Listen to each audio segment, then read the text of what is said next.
Do you um, struggle with the ruminating mind, the anxiety, constantly thinking about the future, worrying about the future, trying to get ahead of future problems, worrying about the past, feeling embarrassed or shameful or guilty about what you've been doing or what you are doing, or what you want to be doing?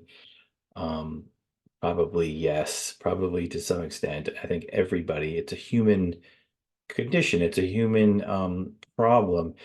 It's been a problem that people have talked about and tried to solve for thousands and thousands of years. And um, some people have, and I think there is a set of practices, a set of teachings and things you can do and habits you can form to absolutely take more control of the ruminating mind. Um, and these are teachings that stem from the Vedantic teachings, yoga, Buddhism, many religions, many different forms. But it's all based on the fact that we have these minds that are so powerful, but they also have a downside. There's also the rumination, the anxiety, the concern over the past and the future, the lack of being in the present moment. And if you ever think about times when you're fully present and there really are no thoughts, or the only thoughts you're having are kind of creative or working on something currently in the moment, thinking through something you're doing, your work you're doing, that's when we feel at our best. That's when we perform at our best. That's when our relationships are at our best. That's when we sleep and feel healthy. That's when we be our most creative. Those are the moments in time, and those moments are all too infrequent.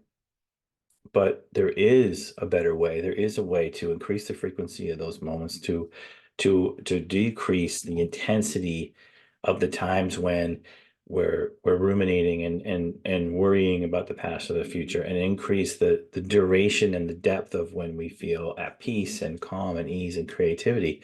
There's absolutely ways to do that. And these are based on the ancient teachings. It's about building habits. It's about reframing those thoughts. It's about understanding what's going on mentally. It's about learning how to move your attention away and how to use your intellect and discernment to manage and think about what the ruminating mind or the egoic mind is thinking about. And there's concepts that you can absolutely understand and believe and see and put into practice for you to live far better life and perform better at work and perform better in your relationships and be present for the people in your lives that sort of that make the most impact. And um, you can absolutely do this. Many people have done this. I've done a lot of work for me, and I can attest that my life is significantly different, and I continue to work every day.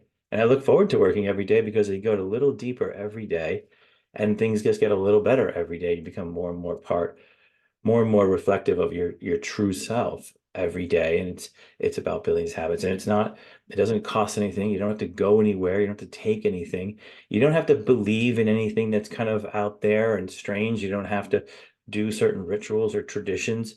And these things are all great if they're helping you and whatnot. But the things I'm talking about are just inside your mental capacity, your mind, your inner game, your emotional state, and just taking a different approach to things, understanding what's happening and understanding what can be happening. And once you catch a glimpse of that sort of inner peace and clarity that can be attained, you want more and you keep going. And these are things you can absolutely do. These are things you have that only you can do, but these are things that you most likely need help and guidance on, whether that's reading, whether that's talking to someone, whether that's coaching, mentoring. These things can point to ways you can change internally to dramatically affect your life once you get a taste of it and try it yourself. So I encourage you to think about that, to be excited about a better way of operating internally. And if you're curious about learning about my approach to it and what I've done for me and for myself and for others, please give me a call, book a meeting. I'd love to chat about it.